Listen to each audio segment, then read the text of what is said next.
السلام عليكم ورحمة الله. برحب بالجميع في كل مكان. اهلا بيكم في حلقة جديدة من حلقات كولكشن. برحب بكل متابعي القناة. النهاردة ان شاء الله زي ما احنا شايفين هنشتغل مع بعض مجسم لشكل القلب من الباترونات الحلوة جدا، اهداء مني لكل حبايبي واصدقائي اللي طلبوا طريقة العمل على صفحة القناة.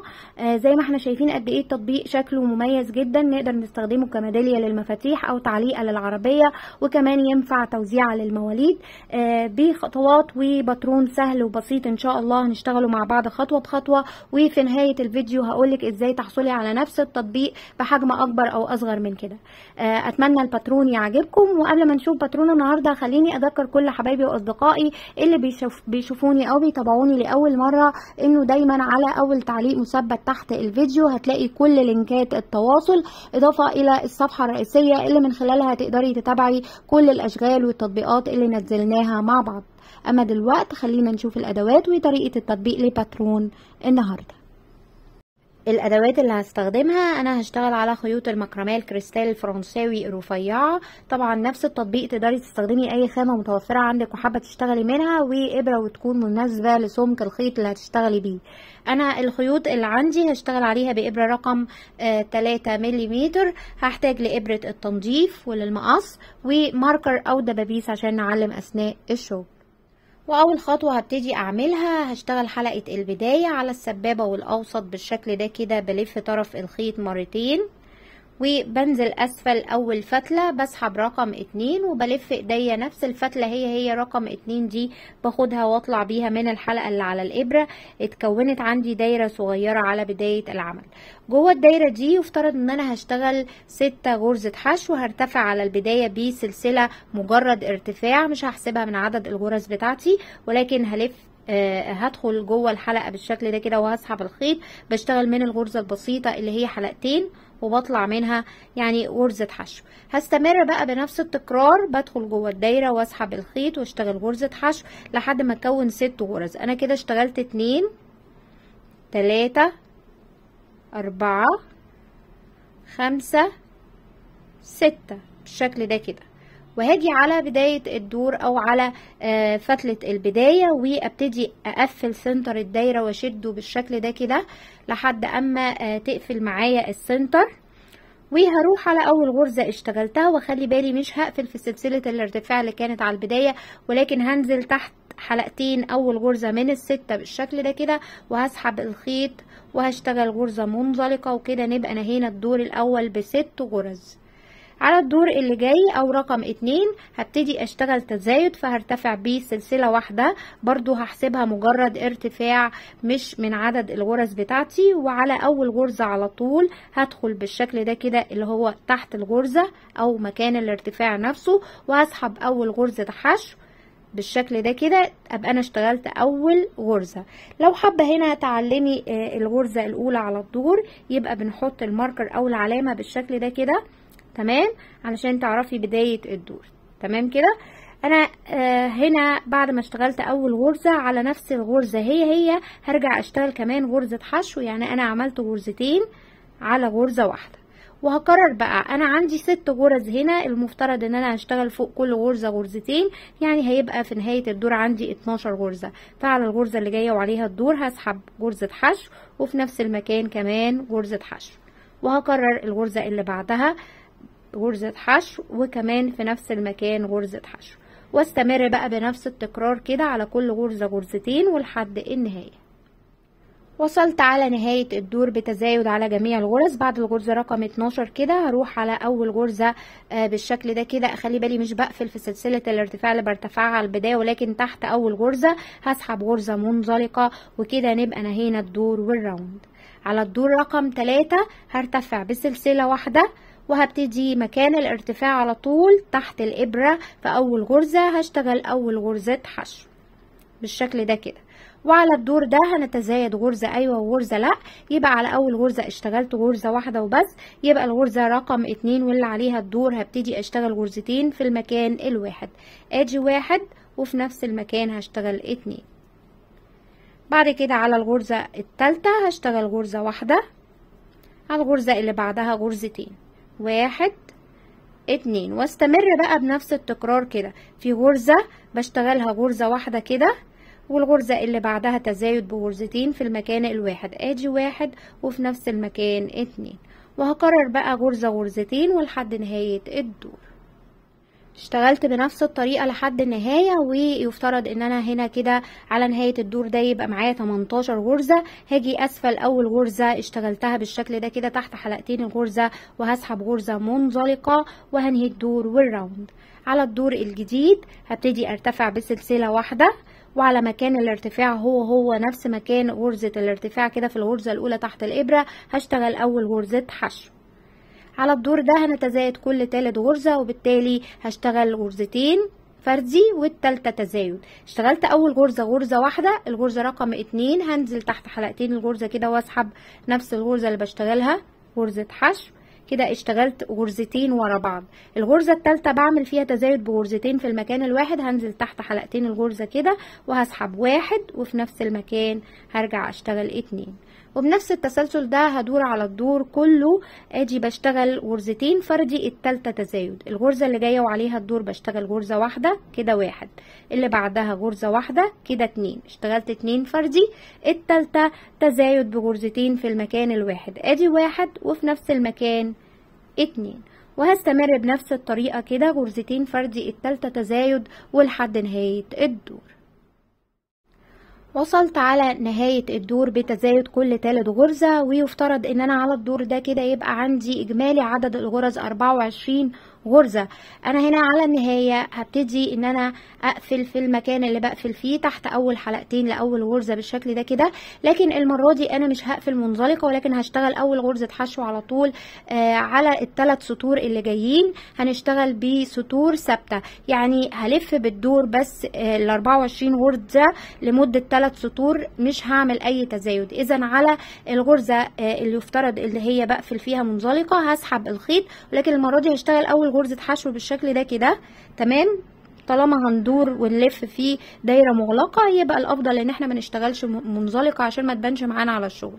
تمام كده. احنا هنا على اول غرزه يفترض بقى ان انا هدور بسطور ثابته عباره عن 3 سطور، يعني 1 2 3 هشتغلهم بنفس الطريقه، عباره عن غرزه واحده فوق كل غرزه بتقابلني. اشتغلت فوق اول غرزه كده، على الغرزه اللي جايه وعليها الدور بنفس الطريقه هشتغل غرزه حشو، اللي بعدها غرزة حشو، واستمر بقى غرزة فوق كل غرزة كده لحد النهاية.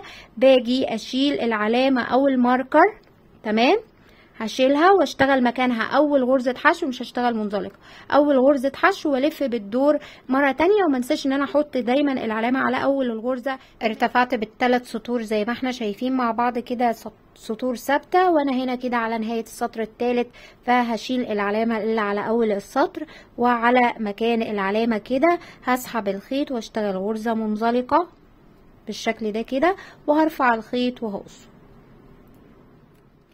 وطبعا من نفس القطعة بشتغل القطعة زيها بالظبط بنفس عدد السطور وبنفس الطريقة. تمام، وانا هنا كده على نهاية السطور الثابتة معايا 3 سطور ثابتة، انا هنا على النهاية ومش هفصل الخيط المرة دي. على القطعة التانية مش هفصل الخيط، هبتدي اجي مكان الماركر او العلامة بالشكل ده كده. تمام، واجيب القطعة اللي اشتغلتها عشان اوصلهم ببعض. يفترض ان انا اوصل مع بعض قد ايه؟ اوصل 6 غرز. تمام كده. فانا المفترض ان انا هشتغل منزلقة، تمام، بس هشتغل المنزلقة وفي نفس الوقت هاخد غرزة من القطعة اللي انا اشتغلتها على البداية دي كده علشان اوصلهم مع بعض. فبحط القطعتين على بعض بالشكل ده كده، طبعا على اي غرزة لان القطعتين يعني عليهم غرز واحدة، وبالتالي انا هدخل على الغرزة كده، شايفين اي غرزة من القطعة الحرة دي، وهروح على غرزة الماركر او العلامة اللي المفروض اقفل فيها منزلقة، وابتدي اقفل منزلقة فعلا بالشكل ده كده، بس انا قفلت بالقطعتين مع بعض، شايفين. بعد كده هكرر على 5 غرز كمان، يعني هشتغل 6 منزلقة. ادي المنزلقة الاولى هاخد من القطعة الاولانية دي والغرزة المقابلة على القطعة التانية، وهسحب غرزة منزلقة كده رقم 2، واكرر بنفس الطريقة. رقم 3، رقم 4، رقم 5. شايفين انا باخد غرزة من القطعة دي وغرزة المقابلة على القطعة التانية، وبشتغل المنزلقة بتاعتي، بسحب الخيط واطلع من الحلقة اللي على الابرة. شايفين؟ وهشتغل المنزلقة الستة والاخيرة، بدخل في الغرزتين مع بعض بالشكل ده كده، وهشتغل المنزلقة زي ما احنا شايفين. انا وصلت 6 منزلقة. هعمل ايه؟ اطلع حلقة الابرة شوية بالشكل ده كده. تمام؟ شايفين كده اصبح القطعة موصولة ببعض بالشكل اللي احنا شايفينه. هعمل ايه دلوقتي؟ احاول ان انا انصف القطعتين. شايفين بدوس عليها او بضغط عليها كده بحيث ان انا اجيب الغرزة اللي في المنتصف على كل جانب. احاول ان يكون ايدي مظبوطة ويكون القطعتين بشكل مظبوط بالشكل ده كده عشان اقدر احط العلامة على الغرزة السليمة. المفروض ان انا هعلم الغرزة اللي في الجنب كده. تمام؟ هعمل كده على الاتجاه التاني، اتأكد ان المنتصف هنا مظبوط والقطعة دي بالمناسفة كده، وهعلم برضو علامة على الغرزة اللي في الجنب. تمام كده؟ انا علمت الغرزتين. هنعمل ايه دلوقتي؟ يفترض ان احنا بقى وصلنا القطعتين ببعض. طبعا كل الخيوط دي مش هتضايقني خلاص، لان زي ما قلت لكم هتخش مع الشغل جوه. وهنبتدي ان احنا نشتغل على داير ما يدور القطعة دي، بس مع انه كل ما نيجي على الماركر او العلامة دي بنعمل تناقص زي ما هنشوف مع بعض. فاحنا هنعمل ايه؟ من مكان ما احنا موجودين اهو بعد اخر منزلقة كده، هبتدي ان انا اشتغل على الغرزة اللي عليها الدور على طول لحد ما اوصل للماركر الاولاني معايا. فعلى الغرزة اللي جاية اهو من تحت حلقتين الغرزة عادي خالص، وهسحب غرزة حشو نفس الغرزة البسيطة اللي بشتغلها، غرزة واحدة فوق كل غرزة ولحد العلامة او الماركر اللي موجود عندي.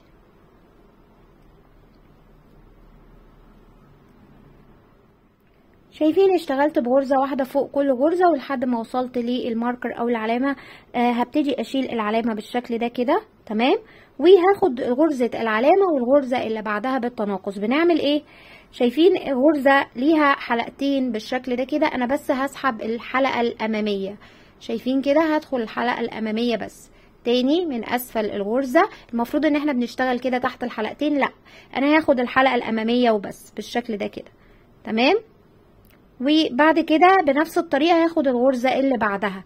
اخدت الغرزة اهو من غير ما الف ولا اي حاجة، بدخل الحلقة الامامية للغرزة اللي كان عليها المارك، وكمان الغرزة الامامية اللي بعدها. يبقى انا اخدت غرزتين، غرزة المارك واللي بعدها، وهسحب الخيط واشتغل الغرزة بتاعتي بشكل طبيعي، غرزة حشو. انا كده عملت تناقص، ويفترض ان انا هنا بقى ارجع احط العلامة بتاعتي عشان ده مكان التناقص بتاعي السليم. تمام كده؟ هعلم العلامة بتاعتي، وبعد كده هشتغل بشكل طبيعي خالص غرزة فوق كل غرزة لحد ما اوصل للماركر هنا علشان نشتغل بنفس الطريقة. اذا من الغرزة اللي عليها الدور كده هبتدي اشتغل غرزة حشو واحدة فوق كل غرزة ولحد ما اوصل على الماركر. شايفين هنا انا وصلت على الماركر في الاتجاه التاني. هبتدي اشتغل على الغرزة اللي قبله اخر غرزة حشو بالشكل ده كده. شايفين؟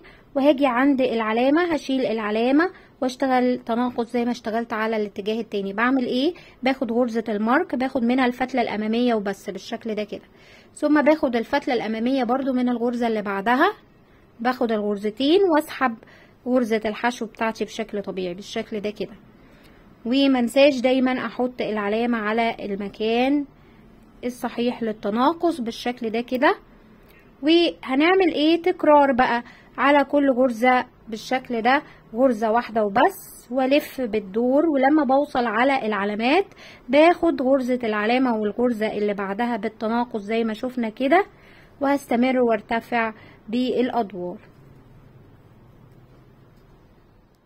شايفين كده غرزة فوق كل غرزة. فقط لما بوصل للعلامة او الماركر ببتدي اشيل العلامة بالشكل ده كده واشتغل التناقص بنفس الطريقة. باخد غرزة الماركر او الفتلة منها او الفتلة الامامية، وكمان الفتلة الامامية من الغرزة اللي بعدها بالشكل ده كده، وبسحب غرزة الحشو بتاعتي بشكل طبيعي، وبرجع احط العلامة او الماركر عشان كل دور ببتدي اشتغل على العلامة دي بنفس الطريقة. كل اللي انا هعمله بقى ان انا هرتفع بالسطور بنفس طريقة العمل كده وبنفس التكرار. منساش بس العلامات على اماكنها علشان يطلع القطعة مظبوطة معايا. انا هرتفع شوية ونرجع نشوف الخطوة اللي جاية.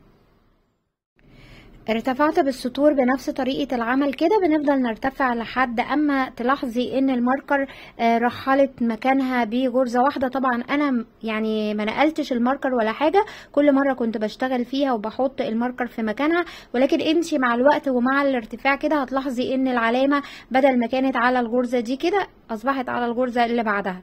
طبعا هي بترحل بالتناقص اللي احنا بنعمله، وبرده العلامة على الناحية التانية اصبحت واحدة ورا وواحدة قدام اهي. تمام، ما بقتش على جنب القطعة. واحنا في المرحلة دي هنبتدي نشتغل بشكل مختلف للتناقص، وطبعا كل ما بنرتفع كل ما القطعة بتضيق معايا، وبالتالي انا على المرحلة دي هبتدي ان انا احط الفايبر اللي انا حابة احطه او اضيفه جوه القطعة. فهرفع حلقة الابرة بالشكل ده كده عشان الشغل ما يفكش، وابتدي ان انا احط الفايبر جوه القطعة بالشكل ده كده، واملاها كويس لحد ما انا واقفه. زي ما احنا شايفين انا حطيت جزء من الفايبر، وكل ما نرتفع بعد كده المفروض ان احنا نحط على الجزء اللي بنرتفعه شويه فايبر، علشان كل ما المكان ده بيضيق ويبقى صعب ان انا احط الفايبر من هنا.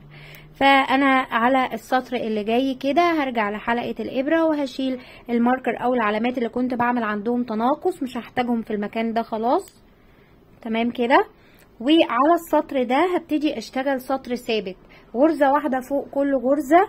فمن مكان ما احنا موجودين هنا مكان المارك هبتدي اشتغل اول غرزة حشو بالشكل ده كده، وهنا عشان هلف فيه دايرة مغلقة يفترض ان انا احط علامة على بداية الدور، وابتدي بقى على كل غرزة بتقابلني تحت حلقتين الغرزة كده اشتغل بشكل طبيعي غرزة واحدة فوق كل غرزة لحد اما الف بالدور. مش هعمل اي تناقص على الدور ده، دور ثابت عبارة عن غرزة واحدة لكل غرزة هتقابلني.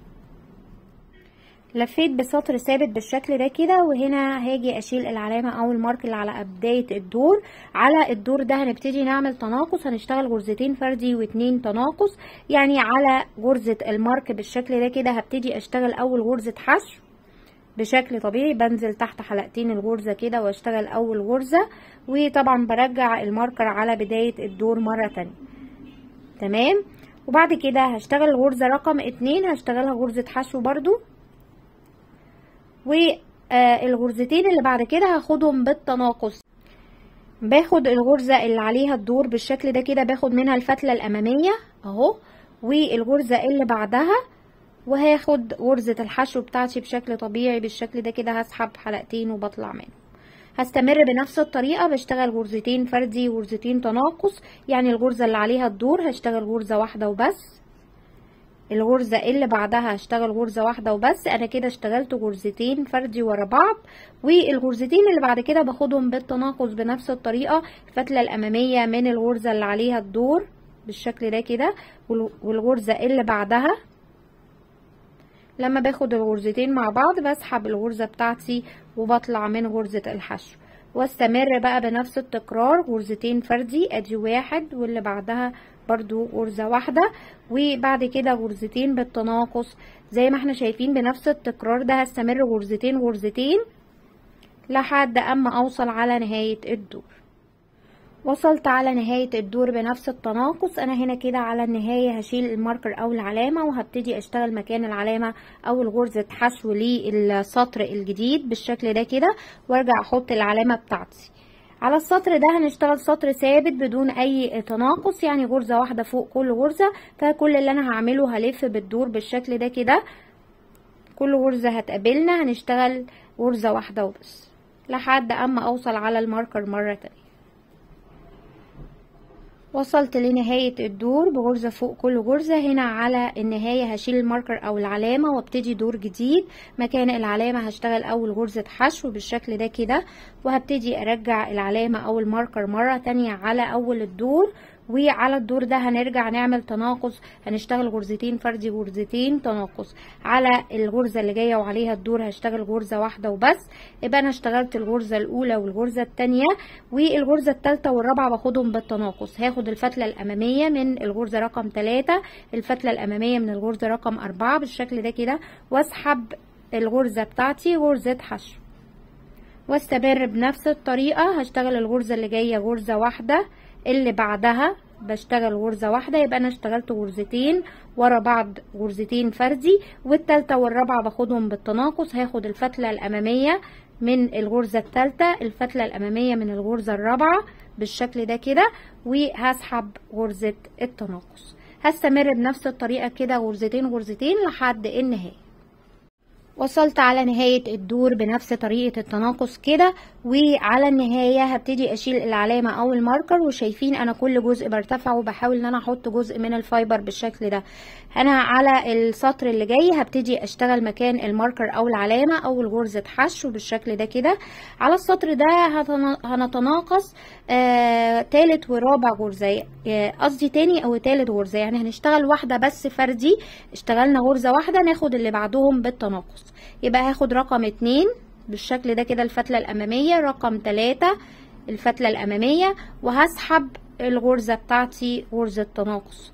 وهستمر بنفس التكرار كده، بشتغل غرزة واحدة فردي، الغرزة اللي جاية وعليها الدور هاخد غرزة حشو اهو، وبعد كده الغرزتين اللي جايين بالتناقص التانية والتالتة، كل واحدة باخد الفتلة الامامية من كل غرزة كده، وهسحب واشتغل غرزة حشو، واستمر بنفس التكرار.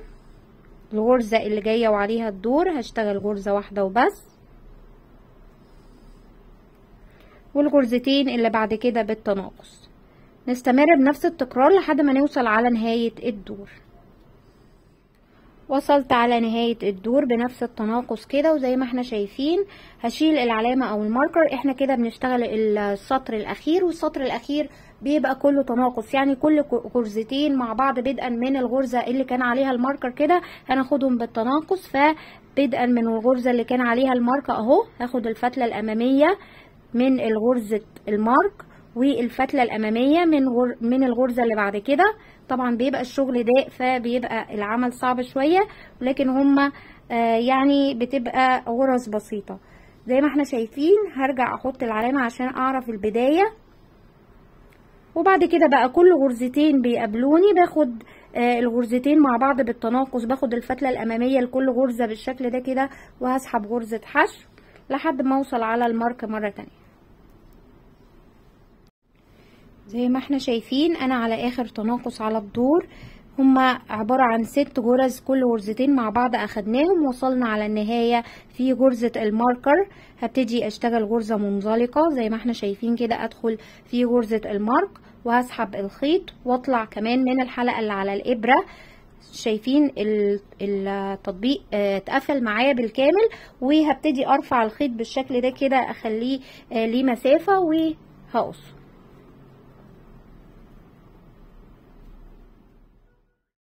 وطبعا في المرحلة دي اي زوائد خيط موجودة معايا بالشكل ده كده هبتدي الضمها على ابرة التنظيف، وفي نفس المكان اللي يعني انتهينا عنده هبتدي ادخلها على القطعة نفسها، وهخرجها من اي اتجاه او من اي غرزة مش هتفرق بالشكل ده كده. ممكن كمان ادخل واخد مسافة تانية زي ما احنا شايفين مع بعض.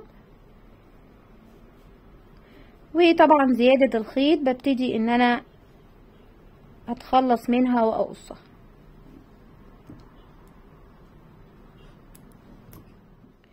وهنا كده بنبتدي ان احنا نعدل القطعة وندي الفايبر الحجم بتاعه المناسب، وكمان نضغط على الباترون بالشكل اللي يديه شكله وحجمه بالشكل ده كده. زي ما احنا شايفين مع بعض انتهى التطبيق معايا. وطبعا تقدري تتحكمي في يعني حجم القلب ده من خلال رقم الابره ده. انا اشتغلت معاكم بابره رقم 3 ملم، انا اشتغلت نفس الباترون بابره رقم 3.5 ملم، وزي ما احنا شايفين في فرق بسيط في الحجم. وطبعا كل ما كبرتي برقم الابره وسمك الخيط اللي بتشتغلي بيه ممكن تحصلي على تطبيق اصغر او اقل. فزي ما احنا شايفين قد ايه من التطبيقات السهله والبسيطه. وطبعا هنا نقدر بقى ان احنا نركب له الحلقه بتاعه الميداليه بالشكل ده كده ايا كانت شكلها، ونقدر نستعملها. اتمنى تكون حلقه النهارده كانت مفيده وعجبتكم، ويا ريت كل اللي استفاد ما ينساش يعمل لي لايك. اذا بتتابعوني او بتشوفوني لاول مره وحابين تكونوا معايا على القناه ما تنسوش تعملوا لي سبسكرايب او اشتراك عشان تشوفوا كل جديدي على قناه كولكشن، وفعلوا شرة الجرس يوصلكم كل جديد. اشوفكم على خير، والسلام عليكم ورحمه الله وبركاته.